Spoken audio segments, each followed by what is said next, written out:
क्या आप डेबिट और क्रेडिट बैलेंस में हमेशा कंफ्यूज होते हैं? डेबिट बैलेंस को क्रेडिट साइड में क्यों लिखते हैं पर बोलते डेबिट बैलेंस है? क्रेडिट बैलेंस को डेबिट साइड में लिखते हैं पर बोलते क्रेडिट बैलेंस है? तो ये कंफ्यूजन होना बहुत ही ज़्यादा नेचुरल है। ये कंफ्यूजन हमेशा के लिए दूर करने के लिए बहुत इजी टिप और ट्रिक मैं आज आपको सिखाऊंगी। Welcome to banana academy. Debit and credit balance समझने से पहले आप ये समझिए कि डेबिट और क्रेडिट को अकाउंट्स के हम मैथ्स के प्लस और माइनस जैसे ट्रीट कर सकते हैं। सपोज डेबिट की फिगर्स हैं, ठीक है, दो डेबिट के फिगर्स हैं। अब इनको मान लीजिए मैथ्स का प्लस है, तो प्लस और प्लस जैसे ऐड होंगे वैसे ही कभी भी डेबिट और डेबिट आपस में ऐड होंगे। क्रेडिट है, इसको मान लीजिए मैथ्स का माइनस है, तो माइनस और माइनस भी ऐड होते हैं। दो फिगर्स हैं विद माइनस साइंस, वो भी ऐड होती हैं। वैसे ही क्रेडिट और क्रेडिट भी ऐड होंगे, पर यहाँ साइन कौन सा आएगा? यहाँ साइन माइनस आएगा, ठीक है। वैसे ही डेबिट आप मान लो प्लस है, क्रेडिट माइनस है। ये दोनों एक दूसरे के ऑपोजिट हैं, तो ये दोनों एक दूसरे से सब्ट्रैक्ट होंगे और यहाँ साइन कौन सा आएगा? जो भी बड़ा है, प्लस बड़ा है तो प्लस वाले फिगर का साइन आएगा, माइनस बड़ा है तो माइनस वाले फिगर का साइन आएगा। तो या तो प्लस आ सकता है अगर ये बड़ा है, माइनस आ सकता है यहाँ साइन अगर ये बड़ा है। ऐसे ही डेबिट और क्रेडिट बैलेंस में होता है।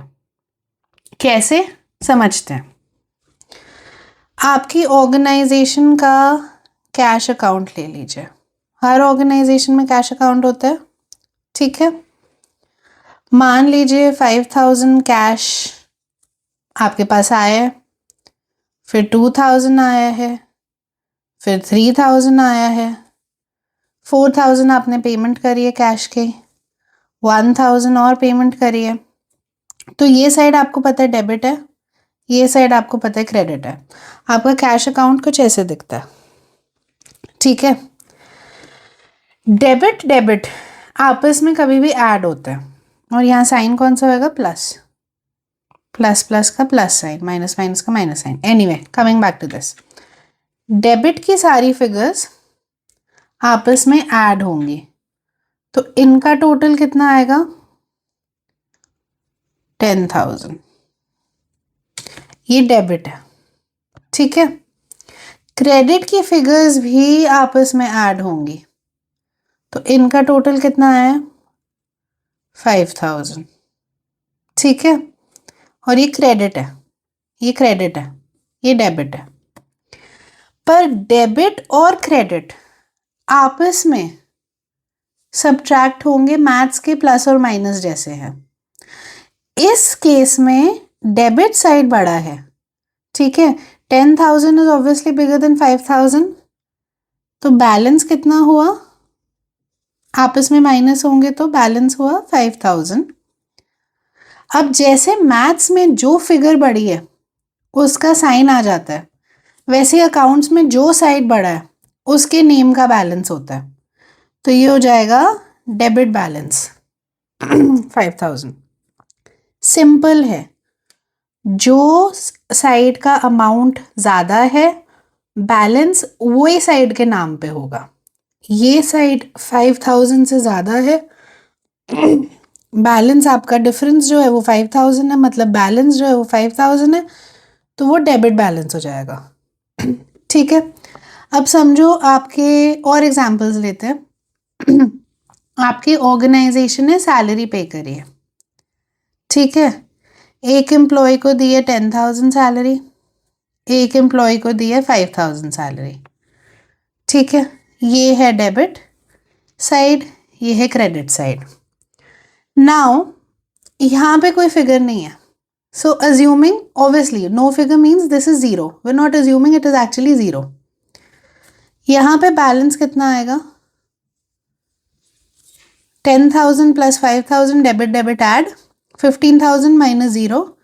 So balance is 15,000. यहाँ पे डेबिट साइड ज़्यादा बड़ा है, तो just like maths, this will be debit balance. अब suppose आपका इंटरेस्ट अकाउंट है,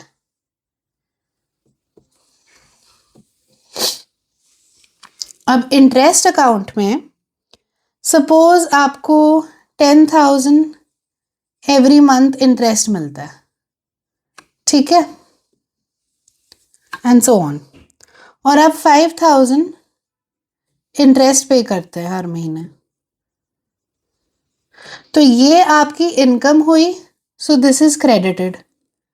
ये आपका एक्सपेंस हुआ, तो दिस इज डेबिटेड.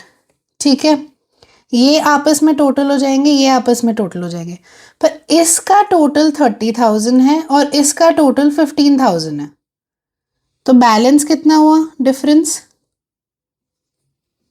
15,000.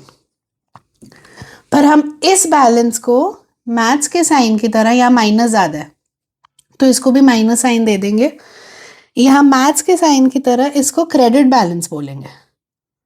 ये क्रेडिट बैलेंस हो गया 15,000. सिंपल, जो साइड ज़्यादा बैलेंस वो साइड के नाम का. The debit balance, this is debit balance, this is credit balance. Now अब सपोज एक अकाउंट को पूरे को बैलेंस करना है. इस अकाउंट को take it like a seesaw. ठीक है, इस साइड 10,000 है, इस साइड 5,000 है. इस साइड सीसॉ है एक, इस साइड एक हैवी इंसान बैठा है 10,000 वाला, इस साइड एक लाइट इंसान बैठा है 5,000 वाला. ठीक है, तो जो हैवी इंसान है वो उसकी तरफ सीसॉ ऐसे टिल्टेड होगा. It's not going to be balanced, it's going to be like this. ठीक है, लेकिन अगर आपको इसको बैलेंस करना है सीसॉ को, मतलब दोनों साइड्स को इक्वल करना है, तो आपके पास एक तरीका है कि ये साइड जो ऊपर है उस पे भी वेट दे दो, और जो डिफरेंस वेट है वो इस पे भी दे दो, तो ये भी इसके जितना आ जाएगा और ये बैलेंस हो जाएंगे. ठीक है, यहाँ पे डिफरेंस कितना है? 5,000. यहाँ 5,000 कम है, तो यहाँ अगर हमने 5,000 दे दिया और बैलेंस, ये टोटल था. यहाँ का ये डेबिट बैलेंस को अगर हमने क्रेडिट साइड में लिख दिया तो ये टोटल भी 10,000 हो जाता है. वैसे ही ऐसे था, इसको ये 5,000 ज़्यादा था, ये 5,000 कम था, यहाँ पे हमने 5,000 दे दिया और, तो ये भी इक्वल हो गया और ये अकाउंट बैलेंस हो गया.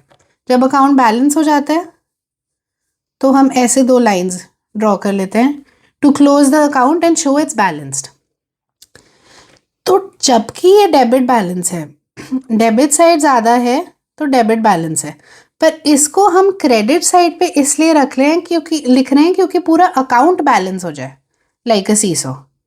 ठीक है, वैसे ही यहाँ पे भी डेबिट ज़्यादा है 15,000, यहाँ पे भी सीसॉ ऐसे हुआ है, पर हमें पूरे को बैलेंस करना है, तो फिर हमें यहाँ लिखना पड़ेगा 15,000 बैलेंस. और अगर यहाँ 15,000 बैलेंस दे दिया तो ये इक्वल हो गया, क्लोज हो गया, सीसॉ बैलेंस हो गया. इसलिए है तो डेबिट बैलेंस, पर लिख हम क्रेडिट साइड पर हैं ताकि वो अकाउंट को क्लोज कर पाए. ठीक है, इक्वल करके.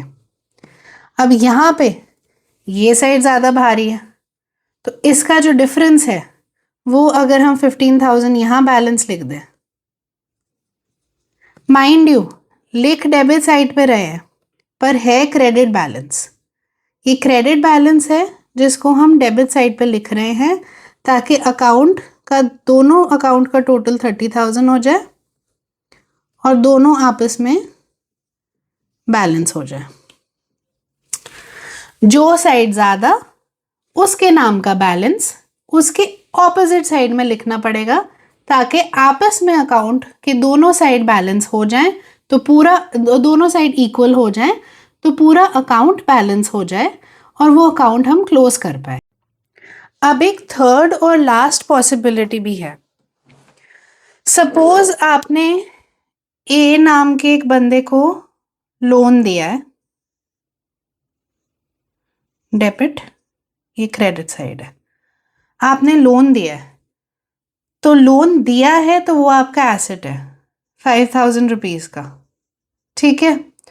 उसके बाद उसने आफ्टर सम टाइम लोन वापस कर दिया, तो उसका अकाउंट क्रेडिट हो गया, ठीक है, आपका एसेट खत्म हो गया, तो अकाउंट क्रेडिट हो गया। अब ये स्पेसिफिक अकाउंट में प्लस भी 5,000 है, माइनस भी 5,000 है, तो क्या हो गया, सब्ट्रैक्ट होने के बाद जीरो, ठीक है। अब जीरो में प्लस या माइनस साइन नहीं मैटर करता, plus zero minus zero it's the same thing. वैसे ही यहाँ पे there is no balance, it's zero, 5,000 minus 5,000 is zero, so there is no balance, so this account is already balanced. हमें कोई equal करके एक बैलेंस का अमाउंट दूसरे साइड लिख के या ये बैलेंस का अमाउंट इस साइड लिख के ये अकाउंट को हमें इक्वल करने की ज़रूरत नहीं है, ये ऑलरेडी इक्वल है, और इक्वल है तो बैलेंस्ड है, तो ये क्लोज हो गया। ना इसमें डेबिट बैलेंस है, ना इसमें क्रेडिट बैलेंस है। ऐसे ही अकाउंट्स को अगर आप बहुत इजी बनाना चाहते हैं तो please follow banana academy's Instagram page, follow our YouTube channel. We'll soon be launching class 11th NCERT full course in June for everybody, accounts. So keep following and watching our channel. Thank you.